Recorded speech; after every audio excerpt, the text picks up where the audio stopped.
وہ بات یہ ہے کہ دنیا دار المحن ہے، یہ آزمائش کا موقع ہے، آزمائش کی جگہ ہے۔ یہاں ہر دور میں انسانوں کو آزمائش میں ڈالا گیا ہے، اور کوئی دور ایسا نہیں آیا جس کے اندر آزمائشیں اللہ کی طرف سے نہ آئی۔ نبی اکرم صلی اللہ علیہ وسلم سے پہلے جو لوگ موجود تھے ان کے ساتھ بھی، اور خود نبی اکرم صلی اللہ علیہ وسلم کے ساتھ بھی، صحابہ کرام کے ساتھ بھی، اور اس کے بعد بھی ہر دور کے اندر یہ صورتحال پیش آئی ہے۔ اس لیے کہ اللہ نے اس دنیا کو بنایا ہی ہے دار الامتحان، دار الفتن، دار المحن۔ یہاں پر آزمائشوں کا سلسلہ چلتا رہے گا۔ نبی اکرم صلی اللہ علیہ وسلم کے دنیا میں تشریف لانے سے پہلے دنیا کی جو صورتحال تھی اس کے اندر قتل، غارت گری، فساد اور مختلف قسم کے فتنے لوگوں کے درمیان میں چل رہے تھے۔ ان فتنوں کو فروغ کرنے کے لیے، ان فتنوں کو دنیا سے مٹانے کے لیے، ان فتنوں کی جگہ پر دنیا کے اندر سلامتی اور امن قائم کرنے کے لیے نبی اکرم صلی اللہ علیہ وسلم کو بھیجا گیا۔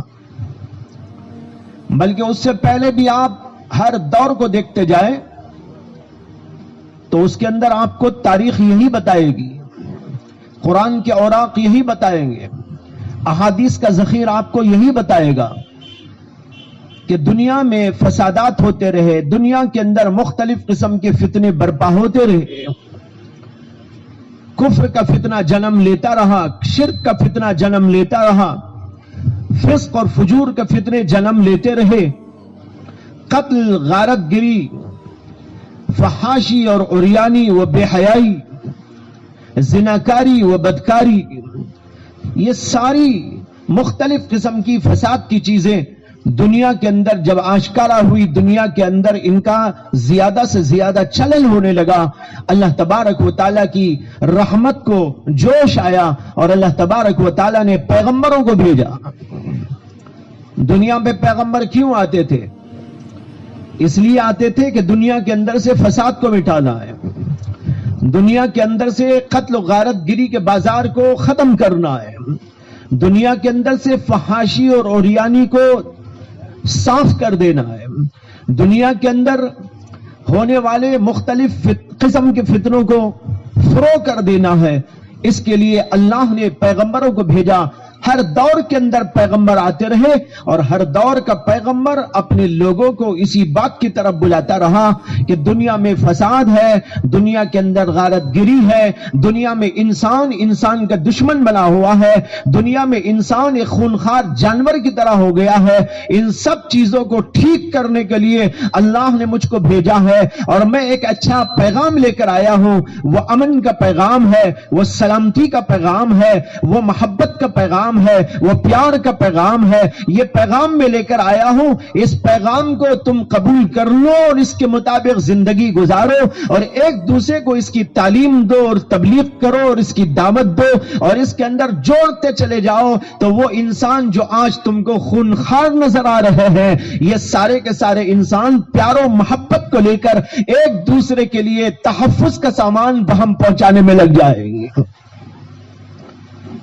ہر پیغمبر دنیا میں آیا تو یہی مشن لے کر آیا، حتیٰ کہ نبی اکرم صلی اللہ علیہ وسلم آئے تو قرآن نے صاف طریقے پر اس بات کا اظہار کیا۔ قرآن کریم کی آیت ہے کہ اللہ تعالیٰ کہتے ہیں وَاعْتَصِمُوا بِحَبْلِ اللَّهِ جَمِيعًا وَلَا تَفَرَّقُوا وَاذْكُرُوا نِعْمَةَ اللَّهِ عَلَيْكُمْ إِذْ كُنْتُمْ أَعْدَاءً فَأَلَّفَ بَيْنَ قُلُوبِكُمْ فَأَصْبَحْتُمْ بِنِعْمَتِهِ إِخْوَانًا۔ اللہ تعالیٰ کہتے ہیں اللہ کی رسی کو مضبوط تھام لو، آپس میں افتراق نہ کرو، اور کہتے ہیں یاد کرو اللہ کی نعمت کو، جو اللہ کی نعمت تمہارے اوپر ہوئی۔ وہ اللہ کی نعمت کیا کہ پہلے تو تم ایک دوسرے کے دشمن تھے. یہ اللہ نے زمانے جاہلیت کا نقشہ کھینچا ہے. اور کَإِذْ كُنْتُمْ أَعْدَاءً، یاد کرو اس وقت کو جب کہ تم اعداء تھے، ایک دوسرے کے دشمن تھے، ایک دوسرے کو قتل کرتے تھے، ایک دوسرے کو قتل کر کے مزے لے لیا کرتے تھے. یہ تمہارا نقشہ تھا زندگیوں کا. ایسے دور میں اللہ نے اپنی نعمت تمہارے پاس میں بھیجی، اور وہ نعمت تھی محمد الرسول اللہ صلی اللہ علیہ وسلم کی شکل میں اور اللہ کے احکامات و پیغامات کی شکل میں. اللہ تعالیٰ کہتے ہیں اِذْ كُنْتُمْ أَعْدَاءً فَأَلَّفَ بَيْنَ قُلُوبِكُمْ، بس تمہارے دلوں کے اندر اللہ نے محبت پیدا کر ڈالی. فَأَصْبَحْتُمْ بِنِعْمَتِهِ إِخْوَانًا، اور اللہ کی اس نعمت کی وجہ سے تم تو آپس میں بھائی بھائی بن گئے. یہ آیت بتا رہی ہے زمانے جاہلیت کیا تھا، زمانے جاہلیت کے اندر کیا ہوتا تھا، کس طریقے پر فساد تھا، کس طریقے پر دنیا کے اندر ایک دوسرے پر ظلم کا سلسلہ جاری تھا، ایک انسان دوسرے انسان کا کس طرح دشمن بنا ہوا تھا. اور پھر اللہ کے نبی علیہ السلام تشریف لائے اور آپ نے اپنے پیغامات کو اللہ کی طرف سے پیش کیا تو دنیا کا نقشہ ہی بدل کے رکھ ڈالا. یہاں تک کہ وہ جو آپس میں لڑتے تھے، وہ لوگ جو 50 برس تک جنگوں کے سلسلے کو جاری رکھتے تھے، اللہ کے نبی علیہ السلام کی تعلیمات کے نتیجے میں آپس میں بھائی بھائی بن گئے. معلوم ہوا اللہ نے اسی لیے آپ کو بھیجا. میں اب آگے بڑھتے ہوئے عرض کروں، دنیا میں جیسے کہ میں نے کہا ہر دور میں ایسا ہوتا رہا. انسان کا دشمن بن گیا تھا. انسان کو مار کر وہ اپنے دل کو تسلی دیا کرتا تھا. انسان کا خون چوس کر وہ اپنے دل کو راحت پہنچایا کرتا تھا. ایسا دور شروع سے برابر چلا آیا اور ان سارے فسادات کو دنیا سے ختم کرنے اور ان سارے ہی قسم کے فتنوں کو دنیا سے اکھاڑ پھینکنے کے لیے اللہ کی تعلیمات ہی کام کرتی رہی اور اللہ کے پیغامات، اللہ کے نبی علیہ السلام اور دیگر پیغمبروں ہی کا سلسلہ دنیا میں آ کر اس کو فروغ کرتا رہا. اب سوچنے کی بات یہ ہے کہ اس دور کے اندر بھی یہ فساد موجود ہے. آج بھی قتل و غارت گری ہو رہی ہے. پولیس نے جو کچھ کیا اور کر رہی ہے وہ سارے اخبارات میں اور مختلف قسم کے ذرائع ابلاغ سے آپ کے علم میں آتا رہتا ہے. انسان سے دشمنی نکالنے پہ تلا ہوا ہے، جیسے پہلے بھی ہوا اور آج بھی ہو رہا ہے. اس کے علاوہ مختلف قسم کے فسادات، اور ان فسادات میں یہ بھی ایک ہے کہ انسانوں پر ظلم کرنے کے لیے مختلف قوانین بنائے جائے، مختلف قوانین کے ذریعے لوگوں کو پریشان کیا جائے اور ان کو قیدوں میں بند کیا جائے اور ان کی شہریت سے ان کو محروم کر دیا جائے اور یہ نعرہ لگایا جائے کہ تم یہاں پر نہیں رہ سکتے، اگر تم یہاں پر رہنا چاہتے ہو تو پھر ہماری ملت میں اور ہمارے مذہب میں داخل ہو جاؤ. یعنی تم بھی ہم جیسے نکٹے ہو جاؤ، تم بھی ہم جیسے کبڑے بن جاؤ، تم بھی ہم جیسے لولے لنگڑے بن جاؤ، جیسے ہم ہیں ویسے ہی تم بھی اندھے بن جاؤ. یہ نعرہ پہلے بھی لگایا گیا اور انبیاء کرام علیہ السلام کے دور میں اور ان کے ماننے والوں کے دور میں، اور آج بھی یہی نعرہ بلند کیا جا رہا ہے. قرآن کریم کی آیت آپ کو سناتا ہوں، آپ کو اگر آپ نے اب تک نہ پڑھا ہو سکتا ہے کہ اچنبھا معلوم ہو. اللہ کی آیت ہے قرآن کریم کے اندر، صاف صاف الفاظ میں اللہ تعالیٰ کہتے ہیں وَقَالَ الَّذِينَ كَفَرُوا لِرُسُلِهِمْ لَنُخْرِجَنَّكُمْ مِنْ أَرْضِنَا أَوْ لَتَعُودُنَّ فِي مِلَّتِنَا فَأَوْحَى إِلَيْهِمْ رَبُّهُمْ لَنُهْلِكَنَّ الظَّالِمِينَ وَلَنُسْكِنَنَّكُمُ الْأَرْضَ مِنْ بَعْدِهَا ذَلِكَ لِمَنْ خَافَ مَقَامِي وَخَافَ وَعِيدِ. اللہ تعالیٰ کہتے ہیں کافر لوگوں نے اپنے اپنے زمانے کے پیغمبروں سے کہا. کیا کہا؟ وہی کہا جو آج کہا جا رہا ہے.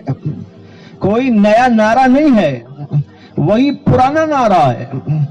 ہر دور کے ظالموں کو، ہر دور کے اندر ایسے ہی ذہنیت کے لوگوں کو یہی سوچتا تھا کہ وہ اس طرح کا نعرہ لگائیں. وہی نعرہ پہلے لگا اور وہی نعرہ اب بھی لگ رہا ہے. اللہ کہتے ہیں قال الذین کفروا،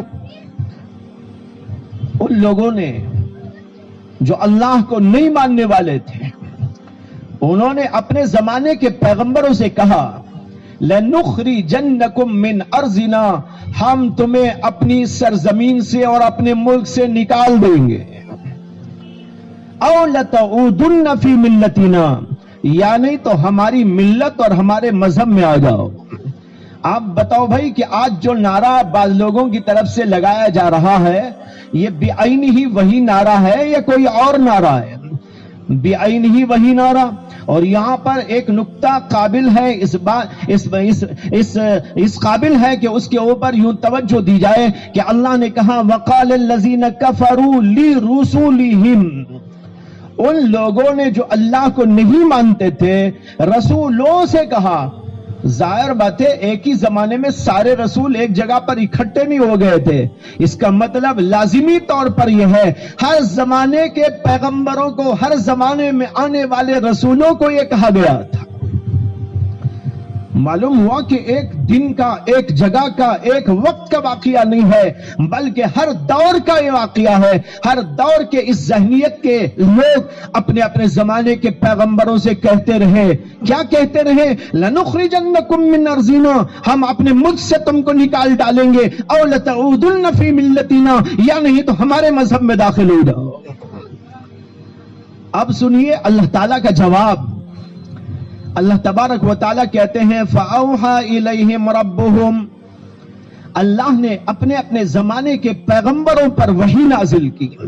جب بھی ان کی طرف سے نعرہ بلند ہوا، جس پیغمبر سے بھی کہا گیا، اللہ نے اسی پیغمبر پر وحی نازل کی. اور اس وحی کے اندر اللہ نے فرمایا فَأَوْحَى إِلَيْهِمْ رَبُّهُمْ لَنُهْلِكَنَّ الظَّالِمِينَ، اللہ نے کہا ظالموں کو ہم ہلاک کر دیں گے.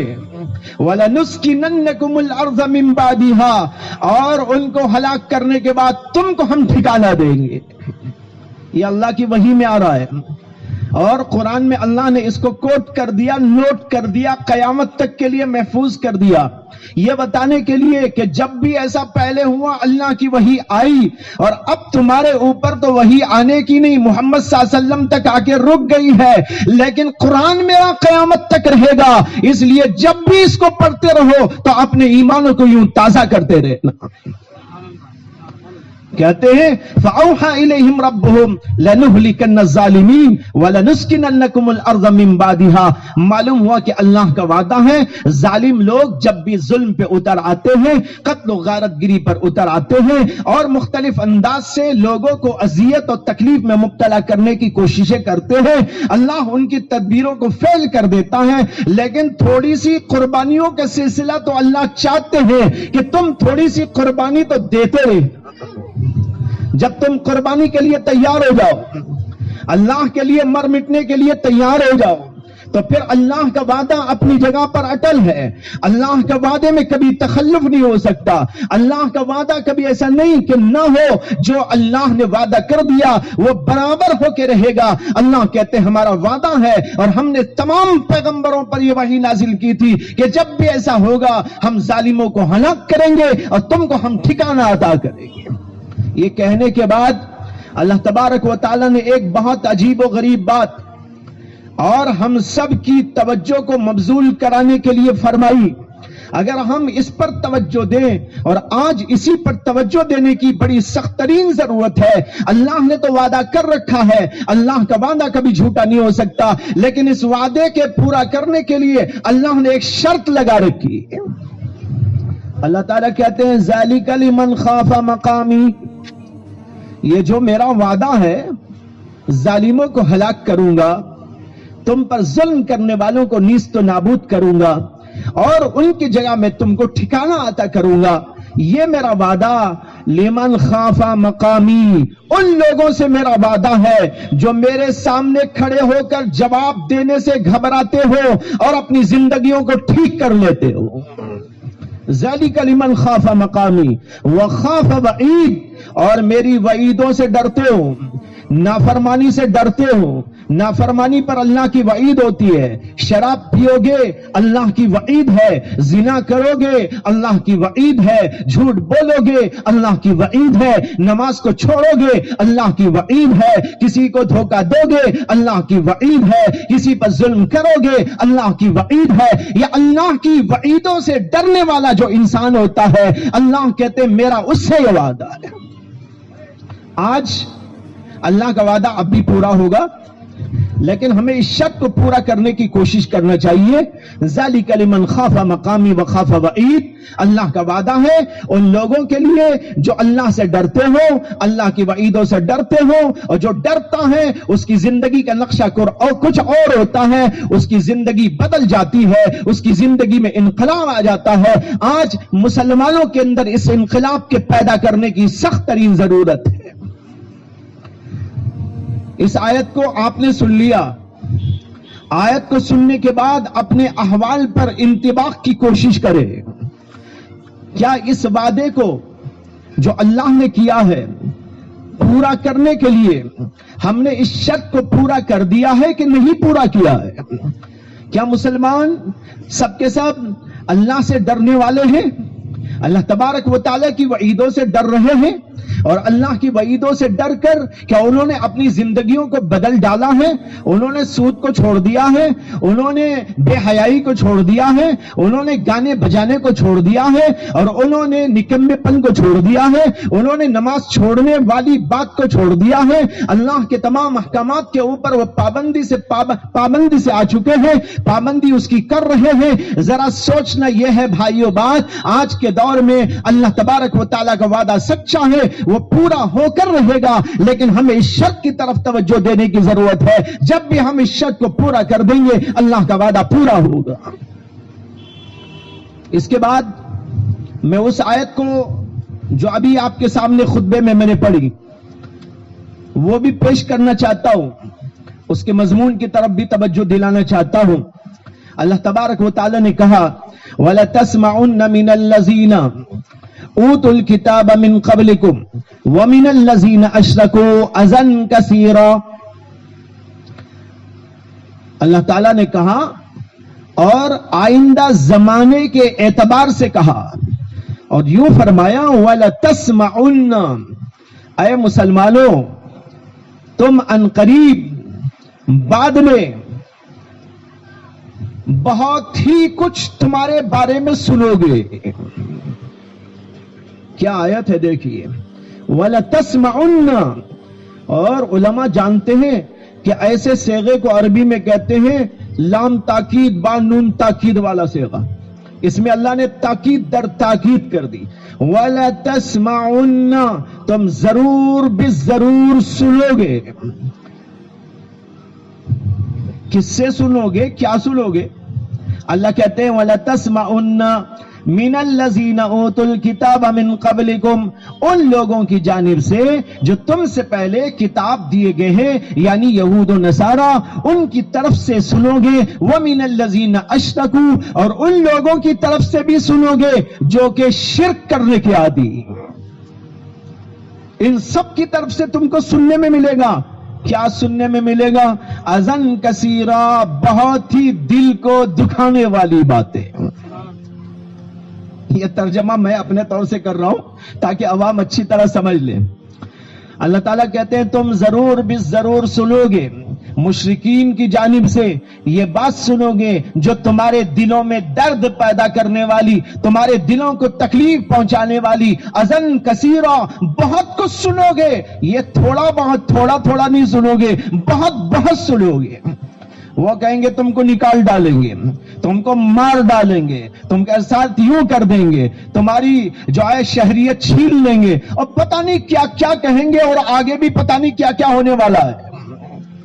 اللہ نے پہلے ہی کہہ دیا وَلَا تَسْمَعُنَّ، آگے چل کر تم بہت کچھ سنو گے جو تمہارے دلوں کو درد دینے والی، تکلیف پہنچانے والی باتیں۔ یہ اللہ نے پہلے ہی کہہ دیا بھائی یہ سب کچھ ہونے والا ہے.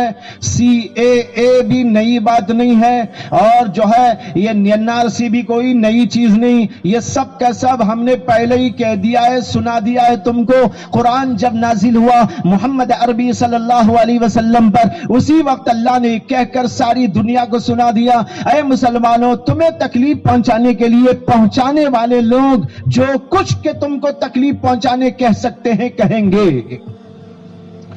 اللہ نے خود ہی جب کہہ دیا کہ سب کچھ ہوگا تو پھر ہمیں گھبرانے کی کیا ضرورت ہے, پریشان ہونے کی کیا ضرورت ہے, مایوس ہونے کی کیا بات ہے, دلوں میں اس کی وجہ سے ہیبت اور خوف پیدا کر لینے کی کیا ضرورت ہے. جو ہونا تھا اللہ نے پہلے کہہ دیا, یہ سب کچھ ہوگا. تمہارے دلوں کو تکلیف پہنچانے والی باتیں لوگ کہیں گے اور تم اس کو سنو گے. اب گھبرانے و پریشان ہونے اور مایوس ہونے کی تو کوئی ضرورت نہیں ہے, بلکہ اللہ سے آپ کو یہ پوچھنا ہے کہ اے میرے مالک, اے میرے پیارے اللہ, آپ نے ہم کو یہ بتایا ہے کہ یہ لوگ ہم کو تکلیف پہنچائیں گے, یہ لوگ ہمارے ساتھ بدسلوکیاں کریں گے, یہ لوگ ہم کو گالیاں دیں گے, یہ لوگ ہم کو نکالنے کی دھمکیاں دیں گے, یہ لوگ ہمارے ساتھ مختلف قسم کی بری باتیں کہتے رہیں گے. اے اللہ آپ نے ہم کو بتا دیا, ہم نے سمجھ لیا کہ سب کچھ ہوگا, نیا کچھ نہیں ہے, جو آپ نے کہا وہی ہم سنیں گے. لیکن اے اللہ یہ بتا دیجئے کہ جب یہ صورتحال ہو تو ہم کو کرنا کیا ہوگا. یہی تو سوال ہے نا بھائیو. اللہ نے کہہ دیا ہوگا یہ سب کچھ, سن کے رکھ لو پہلے ہی. جب ایسی بات آئے تو تم سمجھے ہاں اللہ نے پہلے ہی کہہ دیا تھا ہونے والا ہے. اب آگے پتہ نہیں اور کیا کیا ہوگا, تب بھی آپ اور جو آپ کی نسل ہے سب کو آپ بولتے رہے بھائی نہیں کچھ نہیں, قرآن میں پہلے لکھا ہوا ہے, قرآن نے پہلے ہی کہہ دیا تھا. اور قرآن کس کا کلام ہے؟ اس کا کلام ہے جو عالم الغیب ہے.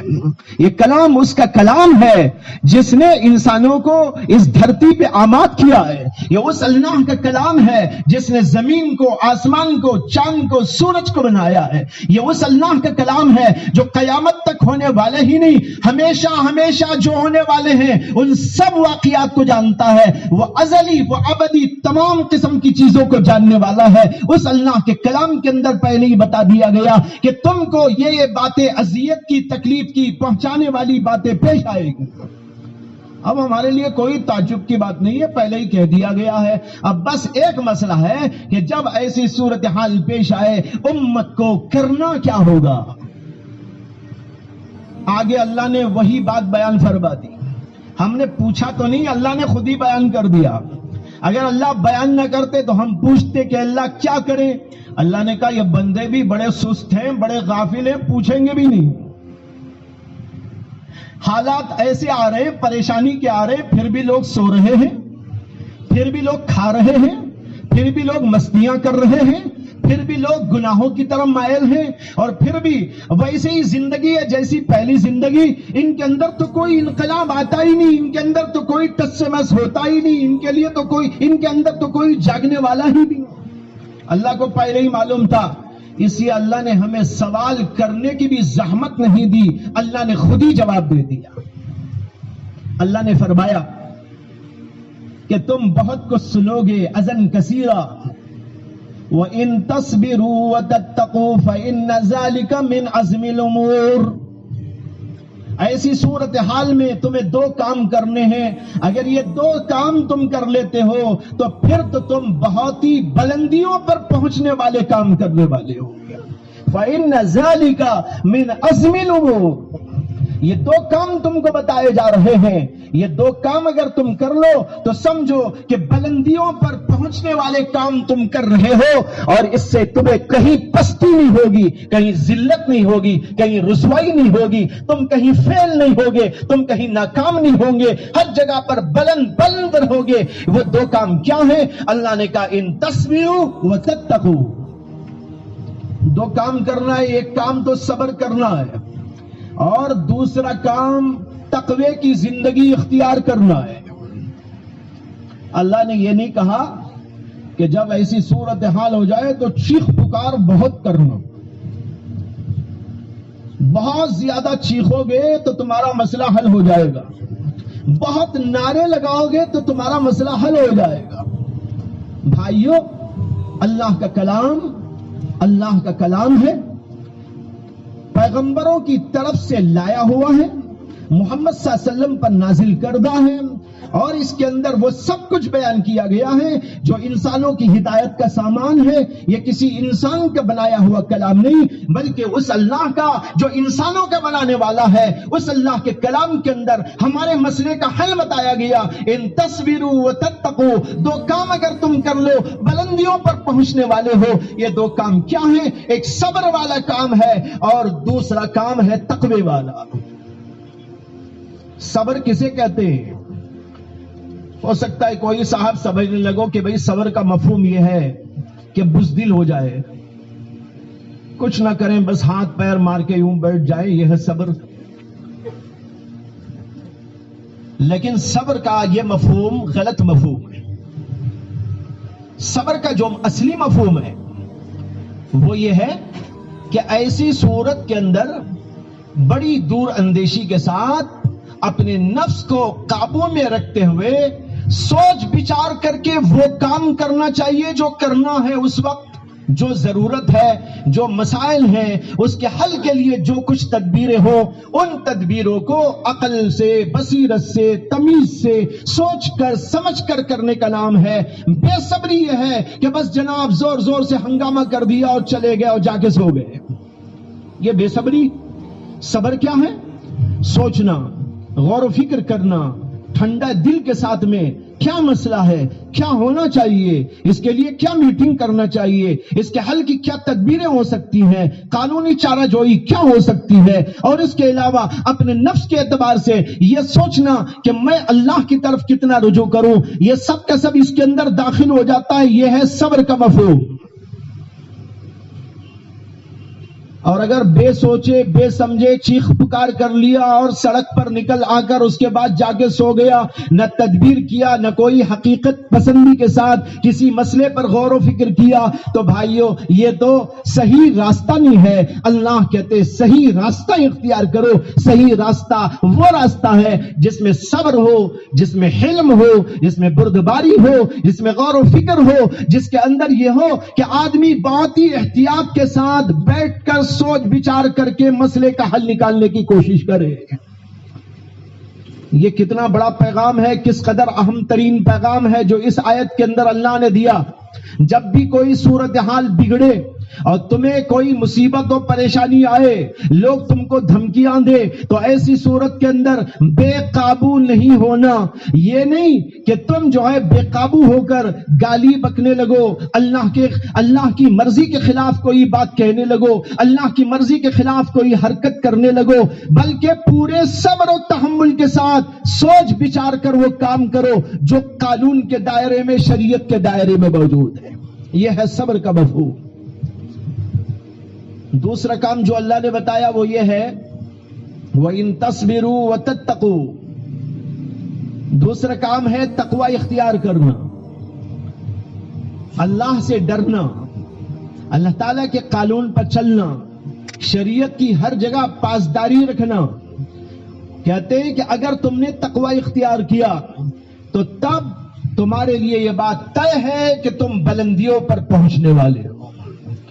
اب ہم کو سوچنا ہے، سمجھنا ہے کہ ہم نے اس صورتحال میں ان دو کاموں میں سے کون سا کام کیا ہے۔ صبر کے ساتھ غور و فکر کبھی کیا، کوئی بیٹھک بلائی، بہت ہی سنجیدگی کے ساتھ طبیعت کو سنبھالتے ہوئے ہم نے اس مسئلے پر غور کر کے کوئی نتیجہ اخذ کرنے کی کوشش کی۔ بھائیو، اس کے اندر بھی ہم بہت کچھ پیچھے ہیں۔ اور رہا دوسرا مسئلہ تقوی والا، اس کا تو کیا کہنا، اس میں تو ہم صفر ہو گئے۔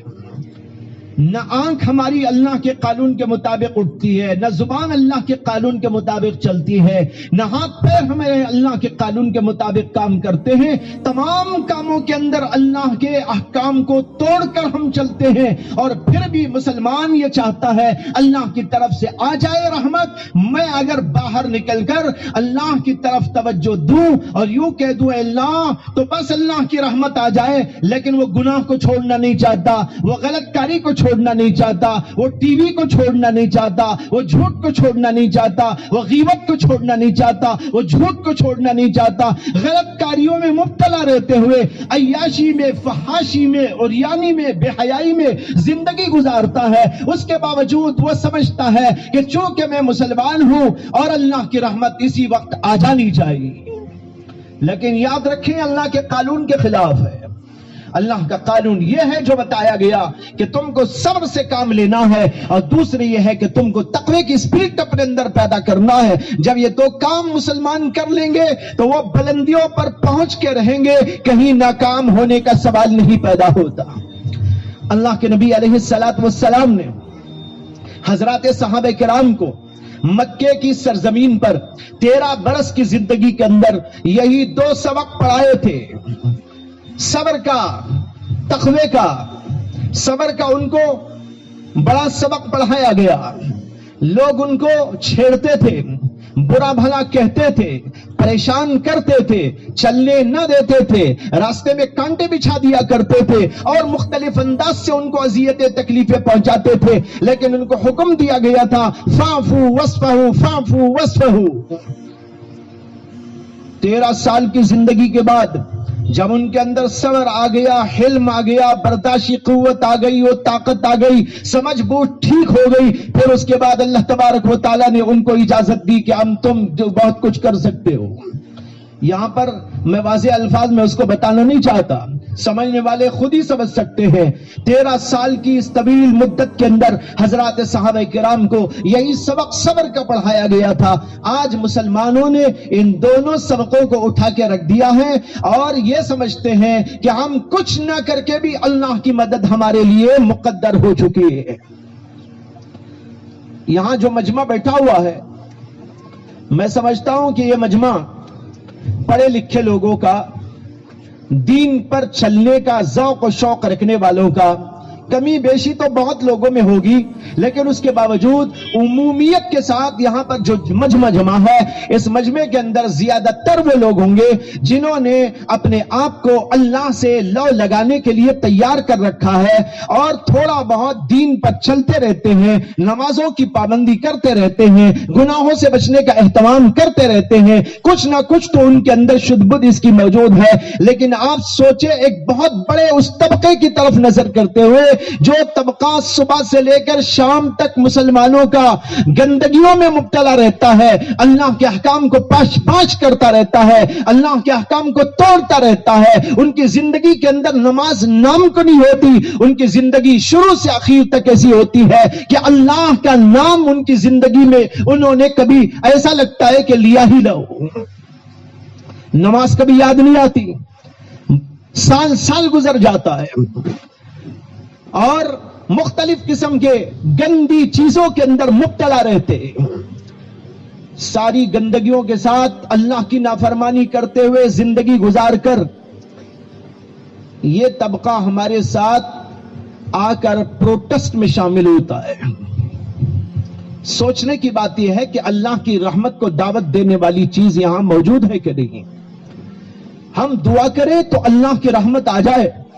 یہ اس وقت میں ہوتا ہے جب اللہ کے بندے اللہ سے لو لگائے ہو, تقوی کی زندگی گزارتے ہو, گناہوں سے بچتے ہو.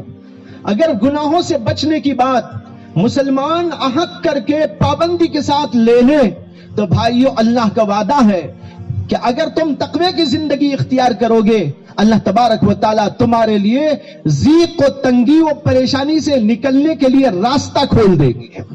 یہ قرآن کا وعدہ ہے کہ اگر تم تقوی کی زندگی اختیار کرو تو اللہ تبارک و تعالیٰ تمہارے لیے مخرج پیدا کر دیں گے. مخرج کے معنی ہے راستہ. اللہ راستہ بنا دیں گے اور تم پریشانی سے نکلنے کا راستہ پالو گے. یہ اللہ کا وعدہ بالکل سچا, لیکن آج یہ وعدہ پورا ہوتا ہوا کیوں دکھائی نہیں دیتا؟ اور وہ وعدہ جو اس سے پہلے اللہ نے کیا تھا, جس کا ابھی میں نے ذکر کیا کہ ظالموں کو ہلاک کروں گا اور ان کی جگہ پر تم کو میں ٹھکانہ عطا کروں گا, یہ وعدہ اب پورا ہوتا ہوا کیوں نہیں دکھائی دیتا؟ مسلمان کیوں پریشان نظر آتا ہے اور اس کو اللہ کے وعدے پر کیوں یقین نہیں نظر آتا؟ بات دراصل یہ ہے کہ ہمارے ایمانوں کے اندر کمزوری ہے, اعمال کے اندر کمزوری ہے, تقوی طہارت میں کمزوری ہے، ہمارے دلوں میں اللہ کا ڈر نہیں ہے، اور ڈر نہ ہونے کی وجہ سے گناہ برابر صادر ہوتے چلے جا رہے ہیں۔ جب صورتحال یہ ہوتی ہے انسان اندر سے پست ہو جاتا ہے۔ ایک حدیث یاد آئی، اللہ کے نبی علیہ السلام نے فرمایا کہ ایک زمانہ ایسا آئے گا کہ اس زمانے میں مختلف اقوام تم کو کھا جانے کے لیے اس طریقے پر ایک دوسرے کو دعوت دیں گی جس طریقے پر کہ دسترخوان پر بیٹھ کر لوگ ایک دوسرے کو کھانے پہ بلاتے ہیں۔ مسلمان ان کے لیے لقمہ تر ہوگا، وہ کہیں گے آ جاؤ آ جاؤ اس کو مار دو، ارے تم آ جاؤ اس کو قتل کر دو، ارے تم آ جاؤ ان کے بچوں کو اٹھا کے لے جاؤ، تم آ جاؤ یہاں ان کی عورتیں ہیں ان کے ساتھ ظلم کرو۔ یہ صورتحال ایک زمانے میں پیدا ہوگی، اللہ کے نبی علیہ السلام پہلے ہی بتا رہے ہیں کہ ساری اقوام متحد ہو کر تم کو کھانے کے لیے ایسا بلائیں گی ایک دوسرے کو جس طریقے پر کہ دسترخوان پر ایک دوسرے کو دعوت دی جاتی۔ جب اللہ کے نبی صلی اللہ علیہ وسلم نے یہ فرمایا، صحابہ کرام نے پوچھا کہ یا رسول اللہ کیا اس زمانے میں ہماری تعداد بڑی مختصر ہوگی، کم ہوگی؟ اللہ کے رسول نے فرمایا نہیں، بل انتم کثیرون، بلکہ تمہاری تعداد تو بہت زیادہ ہوگی، لیکن اس کے باوجود کیا کہ کچھ نہیں کر سکو گے۔ اللہ کے نبی نے فرمایا کہ تمہاری تعداد سو زیادہ ہوگی لیکن ایسے ہوگی جیسے پانی کے اوپر کا جھاگ ہوتا ہے جس کو پھونکوں سے اڑایا جا سکتا ہے، اس طریقے پر تم کو بھی پھونکوں میں اڑا دیا جائے گا اور تمہاری کوئی حیثیت باقی نہ رہے گی، تمہاری کوئی قوت، تمہاری کوئی شوکت نہیں رہے گی، اس لیے دیگر اقوام تم کو یوں ہٹا کے چھوڑ دے گی۔ صحابہ کرام نے پوچھا کہ یا رسول اللہ یہ کمزوری ہمارے میں کیوں پیدا ہو جائے گی؟ اللہ کے نبی صلی اللہ علیہ وسلم نے فرمایا یہ کمزوری دو وجہ سے پیدا ہوگی، ایک یہ ہے کہ دنیا کی محبت تمہارے دلوں میں آ جائے گی، اور دوسرے ہے کہ موت کا خوف پیدا ہو جائے گا۔ موت کا خوف، دنیا کی محبت، جب دنیا کی محبت آتی ہے آدمی کو موت سے ڈر ہونے لگتا ہے، اور جو آدمی اللہ سے ملنا چاہتا ہے، دنیا کو لات مارنا چاہتا ہے، اس کے دل کے اندر دنیا کی محبت نہیں ہوتی، اس کے دل میں اللہ کی محبت ہوتی ہے، وہ چاہتا ہے کہ میں اللہ سے ملوں اور میری موت آئے تو اللہ سے ملاقات ہو جائے۔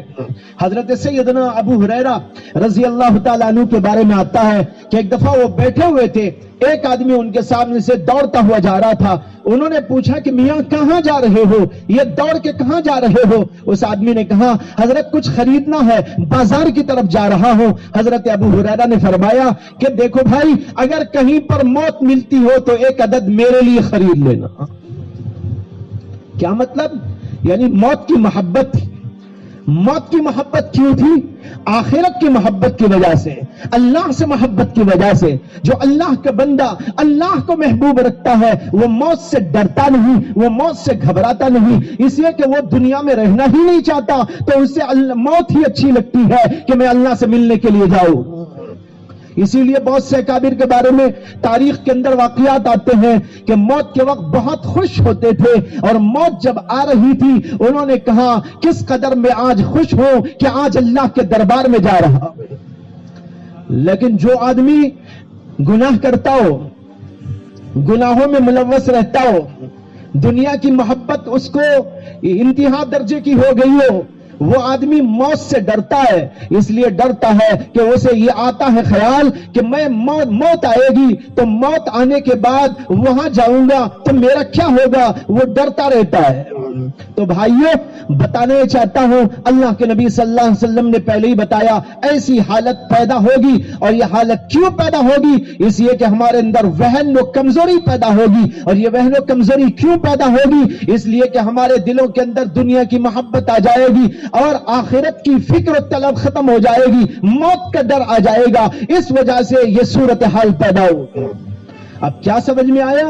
علاج یہ سمجھ میں آیا، ہمیں اللہ کے قانون پہ چلنا ہے، دنیا سے لو نہیں لگانا ہے، دنیا سے محبت نہیں کرنا ہے، اللہ سے محبت کرنا ہے، آخرت سے محبت کرنا ہے۔ جب اللہ سے محبت اور آخرت سے محبت ہوگی تو ہمارے اندر قوت پیدا ہوگی، اس قوت کے ذریعے ہم دنیا کے اندر دنیا والوں کو بھی ایک پیغام دیں گے۔ اور میں نے بات وہیں سے شروع کی تھی، میں وہاں بات کی طرف آ رہا ہوں۔ میں نے عرض کیا تھا شروع کے اندر، اللہ کی طرف سے جو پیغامات آئے، ان پیغامات کا ایک خاصہ ہے، اور اس خاصے کو قرآن نے بیان کیا، جیسے کہ میں نے شروع میں آیت آپ کے سامنے پڑھی، وَاعْتَصِمُوا بِحَبْلِ اللَّهِ جَمِيعًا وَلَا تَفَرَّقُوا وَاذْكُرُوا نِعْمَةَ اللَّهِ عَلَيْكُمْ إِذْ كُنْتُمْ أَعْدَاءً فَأَلَّفَ بَيْنَ قُلُوبِكُمْ فَأَصْبَحْتُمْ بِنِعْمَتِهِ إِخْوَانًا۔ یہ اللہ نے اپنی تعلیمات اور محمد صلی اللہ علیہ وسلم جو پیغام لے کر دنیا میں آئے، اس پیغام کا خاصہ، اس پیغام کے اثرات مرتب کرتے دکھائے اور بتائے کہ یہ ہے ہمارے اس پیغام کا خاصہ، کہ جب یہ پیغام دنیا میں عام کیا جاتا ہے، نفرتیں دور ہو جاتی ہیں، ظلم ختم ہو جاتا ہے، پیار و محبت پیدا ہوتا ہے، اتحاد اتفاق پیدا ہوتا ہے، دلوں کو کھنگال دیا جاتا ہے، اور پھر انسان جو دشمنی کرتے ہیں وہی دشمنی کرنے والے انسان پیار و محبت کرنے لگتے ہیں۔ میں عرض یہ کرنا چاہ رہا ہوں کہ آج بھی ہمیں کچھ کام کرنے کی ضرورت ہے۔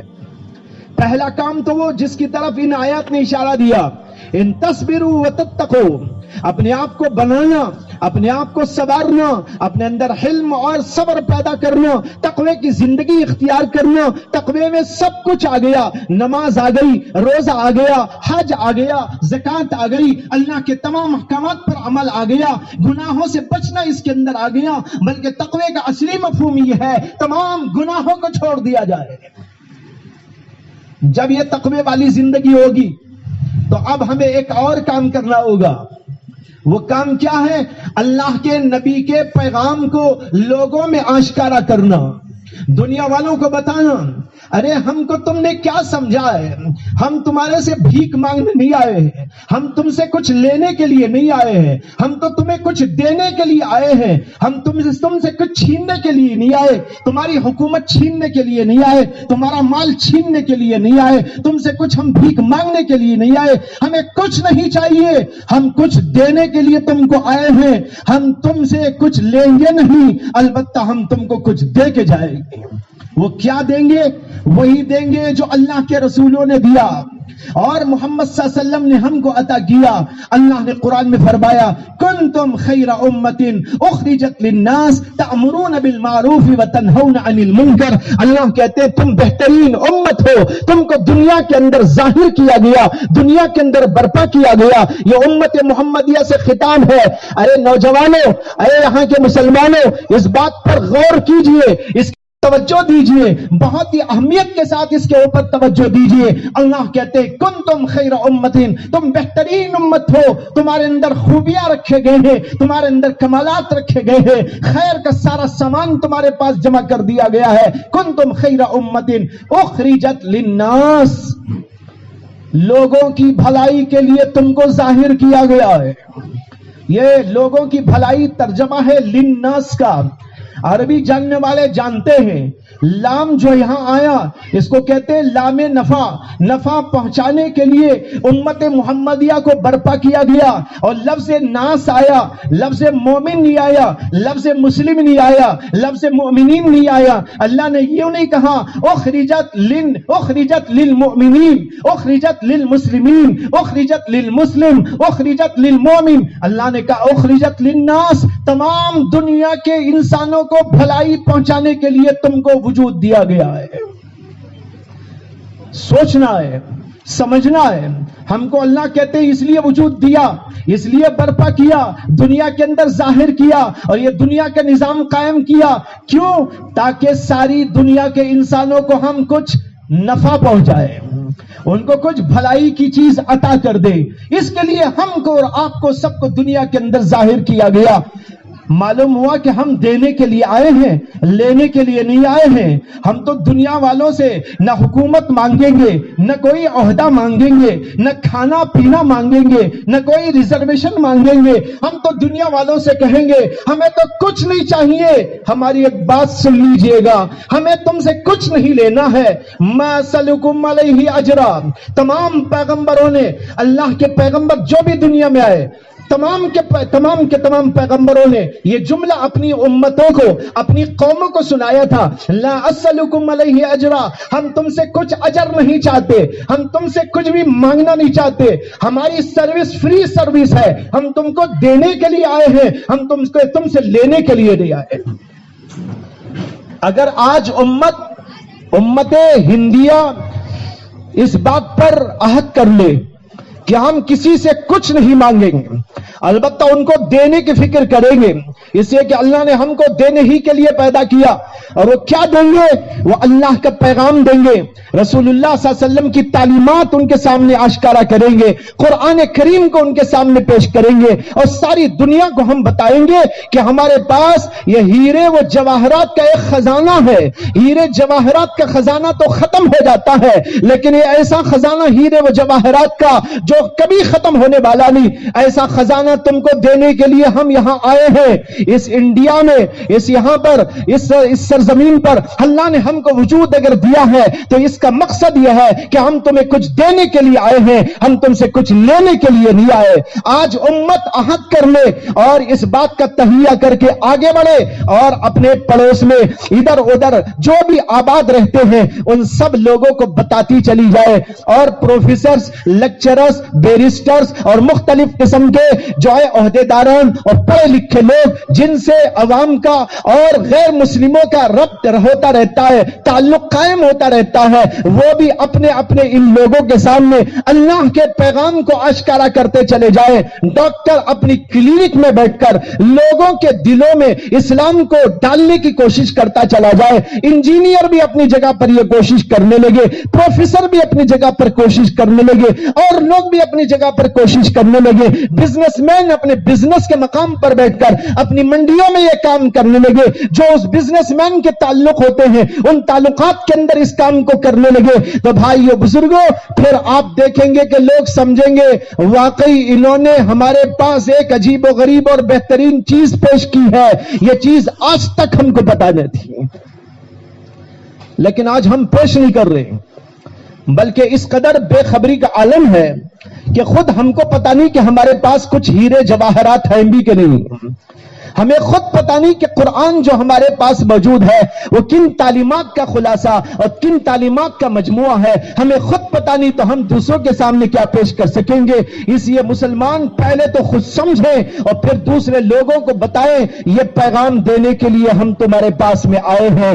اس کے لیے بھائیوں ہمیں اور آپ کو آج کام کرنے کی ضرورت ہے۔ جب یہ پیغام لوگوں کو یوں دے دیا جائے گا اور وہ اسلام کو سمجھنے کی کوشش شروع کر ڈالیں گے، اور پھر ان کو سمجھ میں آئے گا قرآن میں ہے کیا، کیا کہا گیا، کیا مطالبہ کیا گیا، کیا تعلیمات دی گئی، کیا حقائق پیش کیے گئے، تو پھر سارے کے سارے یہ اندھے بینا ہو جائے گا، ان کو نظر آنے لگے گا۔ وہ دیکھنے کے بعد اسلام کو قبول کریں کہ نہ کریں اتنا فائدہ تو ضرور ہوگا، وہ ہم کو اور آپ کو سمجھ جائیں گے کہ کون لوگ ہیں، ہمارے پاس کیا ہے، وہ ان کی سمجھ میں آئے گا۔ آج ہمیں یہ نہیں سنایا، اس لیے ان لوگوں کے ذہنوں میں شکوک ہے، شبہات ہیں ہمارے بارے میں، ہمارے کیریکٹر کے بارے میں، ہمارے انداز زندگی کے بارے میں، ہمارے نظریات کے بارے میں، ہمارے خیالات کے بارے میں۔ ان لوگوں کو شکوک و شبہات ہیں، ان شکوک و شبہات کے پیدا کرنے والوں نے یہ شکوک و شبہات مختلف ذریعوں سے ان کے دماغوں میں پیدا کر کے چھوڑ دیے ہیں، لیکن ایک بہت بڑا طبقہ آج بھی ہمارے اطراف و جوانب میں رہنے والا موجود ہے جن کا ذہن صاف بہت آسانی سے ہو سکتا ہے۔ خاص طور پر آج کا موقع اس کو گنوانے کے بجائے اس کو کچھ مفید بنانے کی کوشش کرنا چاہیے. جبکہ آج مختلف قومیں ایک پلیٹ فارم پر جمع ہوتی نظر آ رہی ہے, مسلمانوں سے ہمدردی کرتی نظر آ رہی ہے, اور ان کے سامنے واضح ہوتا جا رہا ہے کہ مسلمان کون. ایسے موقع پر ہم کو چاہیے ہم اسلام کی تعلیمات کو کھولیں اور لوگوں کے سامنے رکھیں اور ان سے اس سلسلے میں ڈیبیٹ کرے, ان سے اس سلسلے میں بات چیت کرے, ان سے مباحثہ کرے اور ان کے دل کو دماغ کو کنونس کرنے کی کوشش کرے. جب یہ سب کچھ ہوگا تو بھائیوں حالات کے اندر تبدیلی آئے گی, اور جیسے کہ قرآن نے فرمایا تم تو دشمن تھے ایک دوسرے کے, پھر تو بھائی بھائی ہو گئے اللہ کی اسی نعمت کی وجہ سے. وہ نعمت تو آج بھی ہے ہمارے پاس, وہ قرآن تو آج بھی ہے ہمارے پاس. اس نعمت کو ہم اس کے لیے استعمال کرنا شروع کر ڈالیں, حالات میں تبدیلی ہوتی چلی جائے. بہت سے لوگ اس سلسلے میں غور و فکر نہیں کر رہے ہیں. آج بڑا موقع ہے, بہت اہم ترین موقع ہے. میں علماء کرام سے خصوصیت کے ساتھ میں عرض کروں گا کہ وہ اس مسئلے پر اپنے اس علاقے کے اندر توجہ دے کہ ہم اس سلسلے میں کیا کر سکتے ہیں, کیا انداز اختیار کر سکتے ہیں, اور کس طریقے پر غیر لوگوں کے سامنے ہمارے عقائد و مسائل اور قرآن کریم کی تعلیمات کا خلاصہ و نقشہ پیش کر سکتے ہیں, اور ان کے سامنے ان حقائق کو لانے کے بعد ان کا ذہن ہم کیسے اسلام کے بارے میں صاف کر سکتے ہیں, ان کے ذہن میں اگر کوئی شک و شبہ ہے اس کو ہم کیسے دور کر سکتے ہیں. اس بات کے اوپر خصوصی توجہ دینا آج کی بڑی اہم ترین ضرورت ہے. اگر اس طریقے پر کام ہوگا تو بہت جلد حالات میں تبدیلی آئے گی. جو کچھ اب تک عرض کیا گیا اس کا خلاصہ دو باتیں ہیں, ایک اپنے آپ کو بدلنا اور دوسرے اپنے قرب و جوار میں رہنے والے لوگوں کے دلوں کو بدلنے کی کوشش کرنا. لیکن ہم پہلے بدلے, ہمارے احوال بدلے, ہمارا کیریکٹر بدلے, ہمارے اخلاق بدلے, ہمارا انداز زندگی بدلے, اس کے اندر انقلاب پیدا ہو اور اللہ سے ہمارا تعلق صحیح ہو جائے. جب تک اللہ سے تعلق مسلمان کا صحیح نہیں ہوتا اس وقت تک وہ جو چاہے کرے اللہ کی طرف سے مدد نہیں آئے. حضرت مولانا اشرف علی تھانوی رحمت اللہ علیہ نے ایک بڑی عجیب بات لکھی ہے. انہوں نے یہ فرمایا کہ غیر مسلم لوگ اگر کوئی دنیاوی تدبیریں غلط سلط جیسی کچھ بھی کر لے, ہو سکتا ہے کہ ان کی وہ تدبیر اس دنیا میں اللہ کامیاب کر ڈالے, لیکن مسلمان کا تعلق چونکہ براہ راست اللہ سے ہے, اس لیے جب تک مسلمان اپنے اللہ سے صحیح تعلق قائم نہیں کر لے گا اس وقت تک اس کی دنیاوی تدبیر کامیاب نہیں ہو سکتی. یہ بڑا اہم نقطہ ہے. غلط سلط وہ جیسا چاہے کرے, ان کو لیے تو اللہ نے دنیا ہی رکھی ہے, دنیا ہی ان کی جنت ہے. لیکن ہماری جنت دنیا نہیں, ہماری جنت تو آخرت ہے, ہماری جنت تو وہاں آنے والی ہے. اس لیے یہاں پر الٹا سیدھا کچھ بھی کریں تو کام ہمارا نہیں چلے گا. یہاں ہمیں صحیح رہنا ہوگا, یہاں صحیح طریقے پر چلنا ہوگا, اللہ کو راضی کرنے کی فکر کرنا ہوگا, دعائیں مانگنا ہوگا, تقوی طہارت اختیار کرنا ہوگا, گناہوں کو چھوڑنا ہوگا, ہمارے نوجوانوں سے گناہوں کو چھڑانا ہوگا, ہماری لڑکیوں سے گناہوں کو چھڑانا ہوگا, ان کی بے حیائی کو ختم کرنا ہوگا, عورتوں کے اندر نیکی کا عنصر پیدا کرنا ہوگا. جب یہ کام ہم کریں گے بھائیو اللہ سے ہمارا رشتہ صحیح ہوگا. جب اللہ سے رشتہ صحیح ہوگا آپ دعائیں مانگے تو قبول ہوگی, تدبیر کرے تو کامیاب ہوگی. لیکن یہ کیے بغیر آپ یا کوئی بھی دنیا میں مسلمان تدبیر کرنے لگے تو اللہ اس کی تدبیر کو دنیا میں کامیاب ہونے نہیں دیتے. اس لیے کہ بندہ مومن کا تعلق اللہ سے ہے, اس لیے اللہ چاہتے ہیں یہ بندہ مومن میرے سے ٹھیک ہو جائے, میرے سے اس کا راستہ, میرے سے اس کا رشتہ صحیح ہو جائے. لہذا ہمیں ان دو باتوں کی طرف توجہ دینا ہے. آخر میں ایک حدیث سنانا ہے آپ کو, اور یہ حدیث بہت غور سے سننے کی ہے, اور مسلم شریف میں امام مسلم نے اپنی سند کے ساتھ بیان کیا. حدیث پاک یہ ہے کہ اللہ کے رسول علیہ الصلوۃ والسلام نے فرمایا کہ میری امت کا جو اولین طبقہ ہے اس کے اندر اللہ نے عافیت رکھی ہے,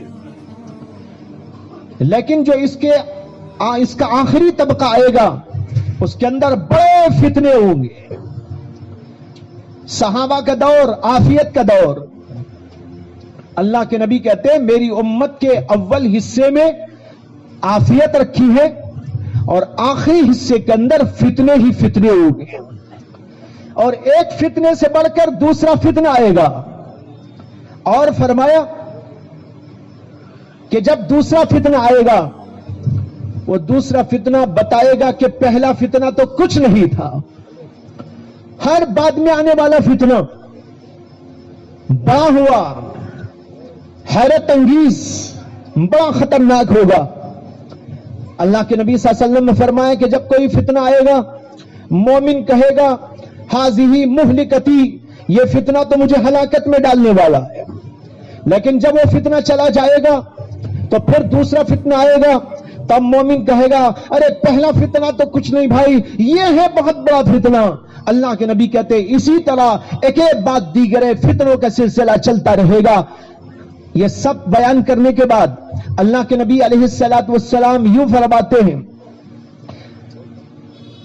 فمن احب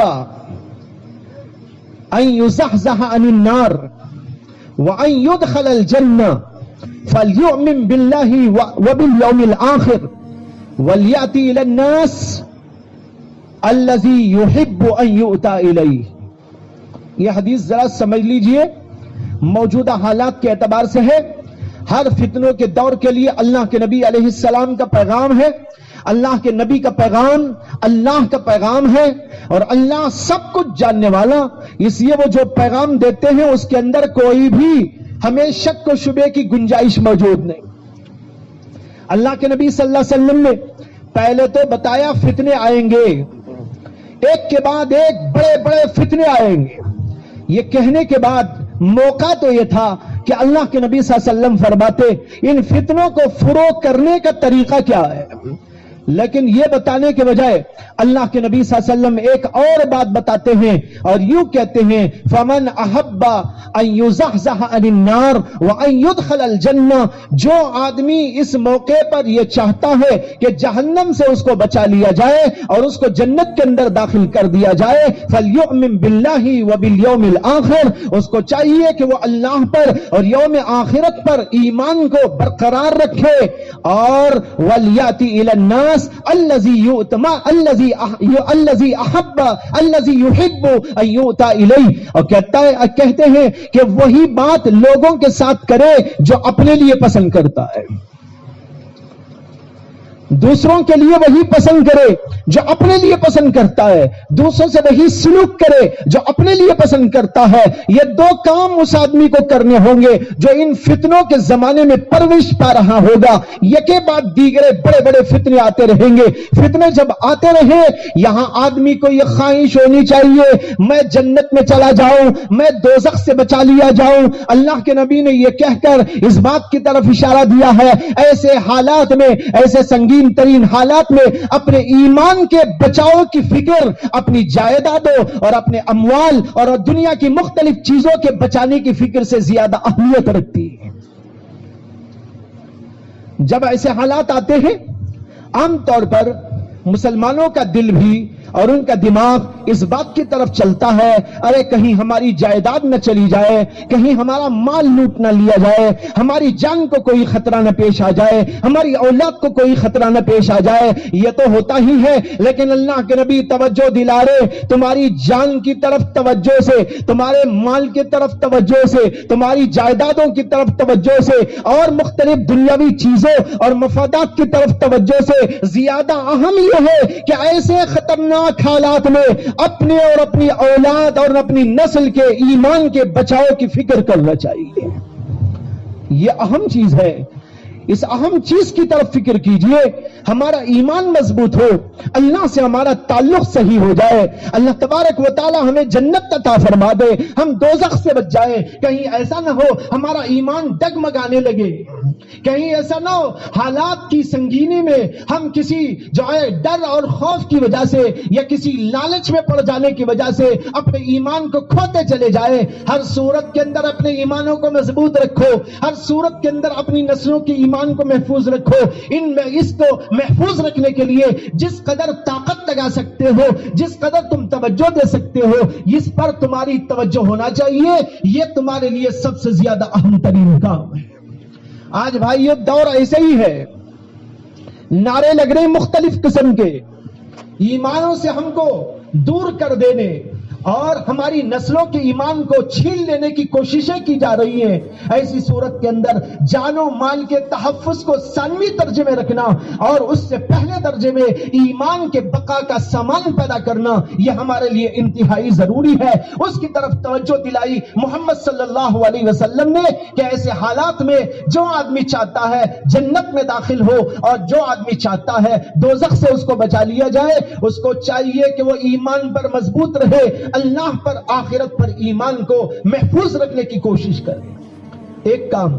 دوسرا کام بتایا, جو اپنے لیے چاہتا ہے وہی اپنے دوسرے لوگوں کے لیے چاہے. آج پیار و محبت کی بڑی ضرورت ہے, اتحاد اور اتفاق کی بڑی ضرورت ہے.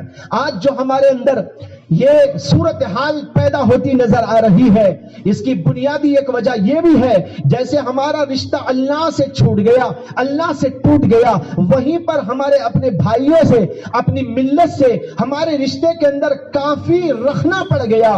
ہمارے اندر اختلافات ہیں, ہمارے اندر مختلف قسم کے نزاعات ہیں. ان نزاعات نے, ان لڑائیوں نے, آپس کے حسد اور بغض نے, کینے کپٹ نے ہمارے اندر جو کچھ طاقت تھی اس کو چھین لیا. اور جیسے کہ قرآن کریم نے فرمایا وَلَا تَنَازَعُوا فَتَفْشَلُوا وَتَذْهَبَ رِيحُكُمْ وَاصْبِرُوا, کہ تم اگر لڑتے رہو گے تمہاری ہوا اکھڑ جائے گی. اللہ نے کہا وَلَا تَنَازَعُوا فَتَفْشَلُوا, تم جو ہے ناکام ہو جاؤ گے, وَتَذْهَبَ رِيحُكُمْ, اور تمہاری ہوا اکھڑ جائے گی. آج ہماری ہوا اکھڑ گئی نزاعات کی وجہ سے, ایک دوسرے سے بغض رکھنے کی وجہ سے, حسد رکھنے کی وجہ سے, کینہ کپٹ کی وجہ سے, ان چیزوں کی وجہ سے ہماری قوت و طاقت بالکل ختم ہو چکی ہے. اسی بات کی طرف اشارہ ہے اس کے اندر کہ جو اپنے لیے چاہتا ہے وہی دوسرے کے لیے چاہنے لگے. تم یہ نہیں چاہتے کہ میرے سے کوئی اختلاف کرے, آپ چاہتے ہیں میں جو بولوں لوگ لے لیں, جو میں بولوں لوگ قبول کر لیں, جو میں کہہ دوں اس کو توجہ دے, اس کو توجہ سے سنے. آپ کو بھی چاہیے آپ یہ کام دوسروں کے حق میں بھی کریں. جب دوسرا بولے آپ اس کو قبول کریں, دوسرا اگر کچھ آپ کو بتائے اس کو دل جان سے قبول کرنے کی کوشش کریں. اس طرح پیار پیدا کرے, محبت پیدا کرے. جو اپنے لیے چاہتے ہیں وہی دوسرے اپنے بھائیوں کے لیے چاہنا شروع کر ڈالے. جب یہ صورتحال ہوگی پیار و محبت پیدا ہوگی, پیار و محبت سے اتفاق اور اتحاد پیدا ہوگا, اتفاق اور اتحاد پیدا ہوگا تو قوت مضبوط ہوگی. جب قوت مضبوط ہوگی ہمارے مسائل کے حل کرنے کے اندر بڑی معین و مددگار بنے گی یہ چیز. اس لیے اللہ کے نبی نے فرمایا یہ کام تم کو اس دور کے اندر کرنا ہے. آج یہ دو کام کرنے کے لیے, اور پہلے جو میں نے عرض کیے وہ دو کام کرنے کے لیے ہم کو اور آپ کو تیار ہونا ہے. اگر آج بھی ہم سوتے رہے جیسے کہ اب تک سوتے رہے, بیانات تو بہت ہوتے رہے, بیانات کے سلسلے میں کوئی کمی نہیں ہے, بیانات کرنے والوں کی بھی کوئی کمی نہیں ہے, بیانات بھی بہت, بیانات کرنے والے بھی بہت, بیانات کی مجلسیں بھی بہت, بیانات سننے والے بھی بہت. لیکن عجیب یہ ہے کہ بیان کرنے, بیان سننے کا تو سب کچھ ہے, لیکن بیان پر عمل کرنے کا ذوق اکے دکے کسی میں پیدا ہوتا ہے. ورنہ تو ساری کے ساری یہ مخلوق جب اٹھ کے جاتی ہے اسے یاد تک نہیں رہتا بیان کرنے والے نے بیان کیا کیا تھا, میرے اللہ نے کیا کہا تھا, رسول اللہ نے کیا کہا تھا, پیغام کیا دیا گیا تھا. سنگین حالات بتائے گئے تھے, سنگین حالات کے اندر ہمیں کرنے کے لیے کیا کام دیا گیا تھا, کسی کو کچھ خبر نہیں. بیان ایسا سن رہے جیسے کوئی کہانی سنتے ہو. بچپن میں لوگ ہم کو کہانیاں سناتے تھے, گھر کے لوگ. کوئی بادشاہ تھا, اس کے 7 بیٹے تھے, اس کی اتنی بیٹیاں تھیں, اور یہ تھا اور وہ تھا اور پتا تھا یہ تھا. آج بھی بیانات سننے والے اسی طرح سنتے ہیں جیسے کہ بچے وہ کہانیاں سنتے ہیں, اور ان کے دل میں کبھی یہ ولولہ پیدا ہی نہیں ہوتا کہ کچھ کرنے کے لیے ہم کو کہا گیا, بلکہ بچہ یہی سمجھ کے سنتا ہے مجھے سلانے کے لیے کہا جا رہا ہے. آج امت بھی یہی سمجھی ہوئی ہے مولاناؤں کا بیان ہمیں سلانے کے لیے. اس لیے بعض لوگ تو بیانوں میں سوتے بھی رہتے ہیں. بڑے مزے کی نیند بھی آتی ہے ان کو. لیکن بھائیوں نئے سونے کا موقع ہے, نہ غفلت کا کوئی موقع ہے, اب جاگنے کا موقع ہے, جاگنے کا بھی ہے, جگانے کا بھی ہے, ساری دنیا میں ہلچل مچانے کا ہے. ہم ایک اللہ کے پیغام کے حامل لوگ ہیں. اس پیغام کو لے کر گلی گلی کوچے کوچے پھر کر ان لوگوں کو بتاؤ کہ بھائی یہ ہے وہ پیغام جس کو لے کر ہم دنیا میں آئے ہیں. یہ پیغام ہمارے نبی نے ہم کو دیا تھا. آخر میں ایک قصہ سناتا ہوں آپ کو, پرانے زمانے کا قصہ ہے, غالباً تابعین یا تبع تابعین کے دور کا, صحابہ کی اولاد یا اولاد کی اولاد کا. کہتے ہیں کہ ایک ملک کے اندر کچھ لوگ جو صحابہ کی اولاد یا صحابہ کی اولاد کی اولاد تھی, وہ دعوت و تبلیغ کا کام کرنے, اللہ کے دین کو دنیا میں پھیلانے کے لیے ایک ملک کا انتخاب کر کے وہاں پر چلی گئی.